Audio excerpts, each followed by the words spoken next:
한국이 어떻게 될 것이냐, 이게 문제잖아요. 근데 미 의회에서는 미군 파병을 재검토하겠다. 화웨이 사용국에는 이렇게 미 의회에서 결정을 했다는데, 이것이 LG U+가 지금 문제가 됐고, 특히 틱톡이 거기 자동으로 탑재돼 있다는 거예요. LG 스마트폰에.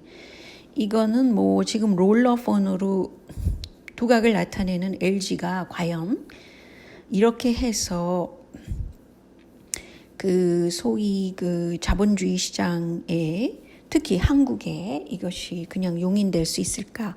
이게 상당히 궁금해요. 앞으로 어떻게 될 것인지.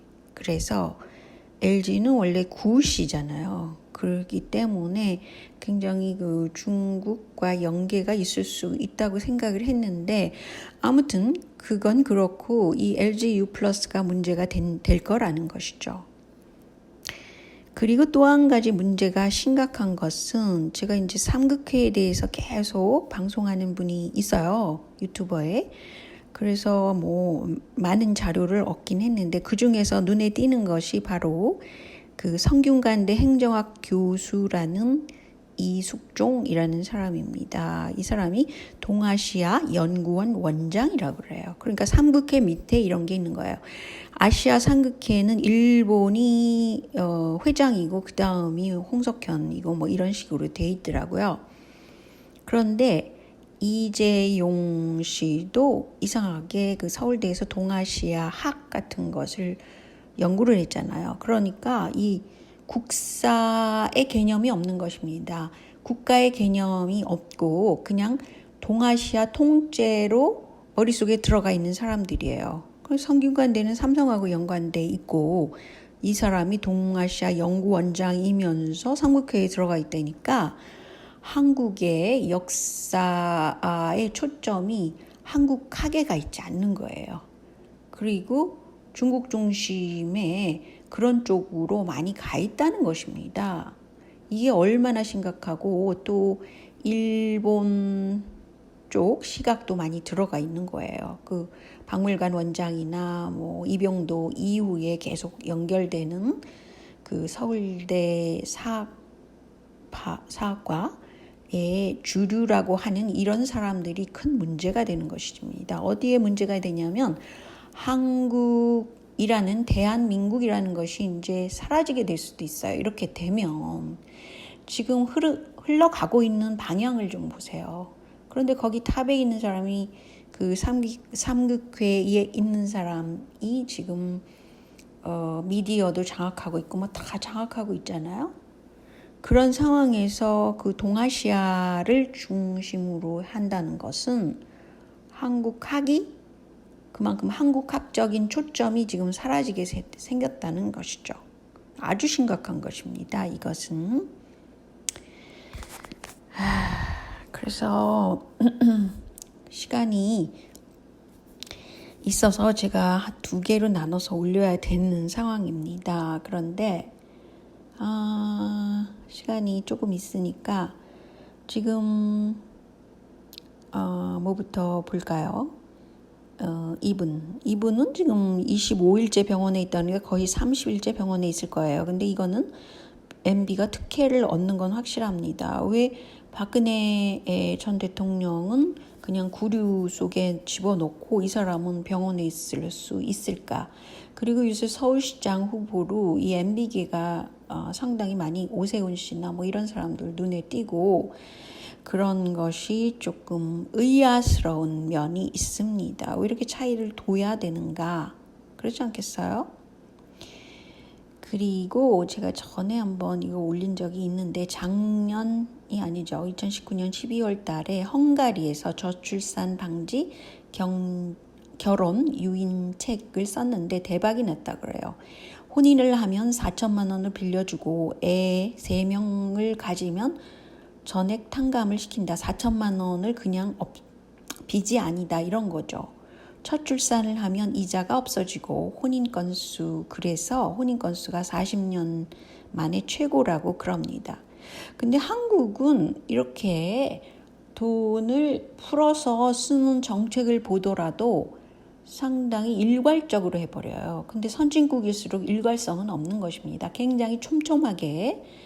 왜냐하면 소득세를 내는 사람 기준으로 하기 때문에 세무서랑 연결하면 끝인 겁니다. 그 자료가 확실히 있기 때문에 소득세 적게 내는 사람은 보호하고 그렇지 않은 사람은 보호하지 않고 이런 심플한 그 차이를 두고 지금 사회보장 제도를 쓰고 있다는 것이죠. 그래서 이 점에 있어서는 제가 이 일괄성을 두자는 그 기본소득제를 주장하는 이재명 지사의 정책을 저는 절대로 환영하지 않습니다. 왜냐하면 국가 재정을 낭비시킬 확률이 높고요.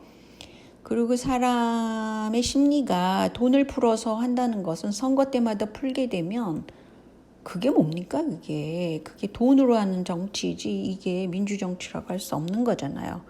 그렇기 때문에 일단 그리고 뭐 남미화가 돼서 그러니까 한국의 경제 GDP 수준이 떨어지게 될 겁니다. 2만 물대로 떨어지게 되면 그것을 원하는 거죠. 중국하고도 비슷하게 만드는 수도 있고 뭐 그동안의 북한 경제를 끌어올릴 수도 있고 그런 방법을 쓰지 않겠어요?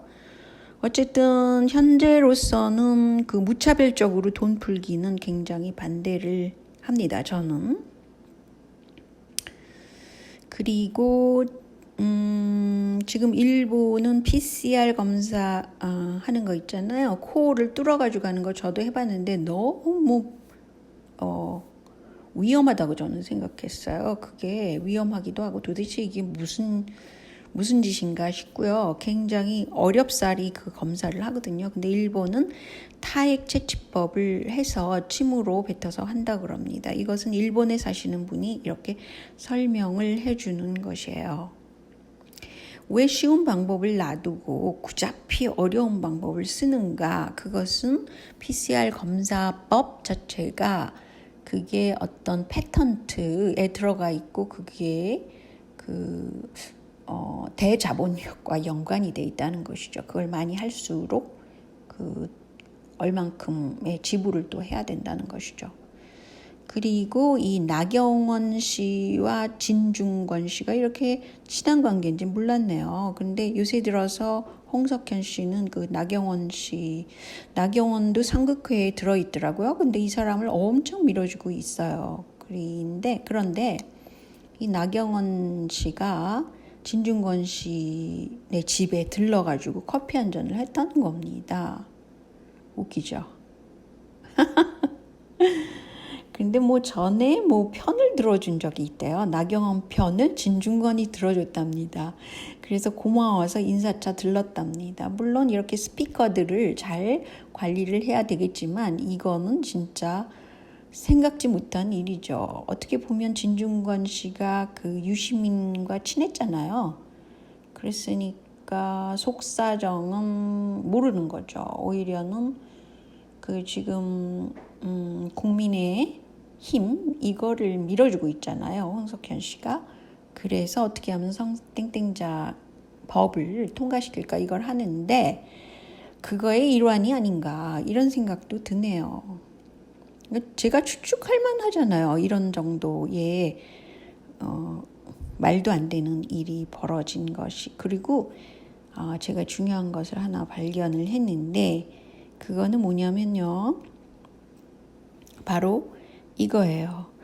1991년에 솔로몬 작전이 있었는데 그것은 에티오피아에 유대인들이 꽤 있다고 그래요. 거기 그 사람들을 이스라엘로 비행기로 수송을 했다고 합니다. 근데 사실은 에티오피아 출신이 누가 있겠어요? 유명한 사람. 그거는 WHO의 사무총장, 그 이름 긴 사람 있죠? 친중적이고 바로 그 사람이잖아요. 그 사람이 에티오피아 출신입니다. 그런데 이제 이 사람들이 얼굴이 검은 편이죠. 그렇기 때문에 오히려 지금 전체적으로 전 세계가 그 유색인들 Black Lives Matter 이런 거 운동을 왜 일으키는가? 배경에는 이런 유대인 자체가 굉장히 그 인종이 섞여 있기 때문에 그렇지 않을까 그런 생각까지 하게 되네요. 그래서 특별히 이 목의 중심이에요. 유대인이라고 하는 사람들은. 그리고 이스라엘 중심으로 뭐든지 돼 있는데 제가 전에 한번 그거를 언급한 적도 있지만 이스라엘에서 상당히 그 중국 쪽에다가 뭐를 개방하고 뭐 이런 게 있었어요. 그래서 그때는 참 이해가 안 됐어요. 아니 왜 이스라엘이 중국하고 이렇게 친할까? 그때는 그렇게 생각을 했는데 바로 이스라엘을 중심으로 하고 양쪽 진영에 지금 소위 그 자본주의 진영, 사회주의 진영 이렇게 나눴었다는 것이죠. 지금은 그 차이가 없애버린다면 세계가 단일화되겠죠. 뭐 그런 생각을 하게 됐습니다. 그리고 또 한 가지 흥미로운 게 있어요. 이거는 이제 프랑스에서 열린 집회예요. 제가 어제 이걸 캡처했는데 제목을 보면 뭐라 그러나 바이오 산업에서의 윤리적인 법에 관한 겁니다. 근데 현재 이것은 보수세에서 이렇게 만들었어요. 어린애들을 이렇게 만들었습니다. 어린애 모양으로. 그거는 왜 그러냐면 그 배아세포에 관한 거예요. 배아세포를 마음대로 실험할 수 있게 한다든지 또 특히 지금은 이게 자세히 내용을 보니까요. 지금은 어떤 문제가 있냐면 성소수자들이 결혼을 해서 애가 없으니까 여기저기서 배아를 가져다가 자기가 임신을 누구를 시켜서 한다든지 막 복잡한 방법으로 아무튼 애를 갖는 상황이 있는 것입니다. 이럴 때에 또 낙태의 자유를 막 선진국에서는 그쪽으로 가잖아요. 그렇게 했기 때문에 이게 그 바이오 문제 연구소 이런 데서 어느 정도까지 인간의 세포를 유용하게 연구를 할 수 있을까 뭐 이런 문제에 관한 거예요. 그래서 보수 측에서는 이것을 반대하는 거예요. 근데 저는 이런 아이디어가 너무 괜찮다고 생각해요. 이렇게 눈에 딱 띄잖아요. 아무튼 이렇게 풍선을 만들어가지고 아무튼 그런 그 일종의 그 배아세포를 자유롭게 연구하는 거에 반대하는 거죠. 이 분들은 뭐 그런 게 보였는데 엄청 생각이 굉장히 좋았다. 이거 눈에 딱 띄니까요. 그리고 제가 눈에 띄는 게 또 뭐가 있었냐면요. 그 캐나다에서 입소스라는 그런 그걸 뭐라 그러나 지지율 조사도 하고 또 대기업 마케팅도 조사하고 뭐 이런 데인데 이게 프랑스에 본사가 있는 그런 회사인데 지금 캐나다에 갑자기 그거를 내보이면서 지금 무조건 그 백신을 맞춰야 된다는데 다수가 찬성을 한다. 이걸 뉴스에 내보내면서 입소스라는 것을 들어서 이런 거를 내보내더라고요. 그래서 참 세계가 진짜 통제화가 전 세계가 단일화되면서 통제화되고 있구나라는 생각이 들더라고요. 그런데 이게 한편으로는 상당히 위험한 짓이죠. 현재 한국에서 하는 짓하고 똑같아요. 지지율 조사 기관을 잡고 이런 걸 내보내서 그걸 여론 조작을 하는 거죠. 그래서 뭐 나치 시절과 다를 바가 사실은 없죠. 세부적으로 보자면.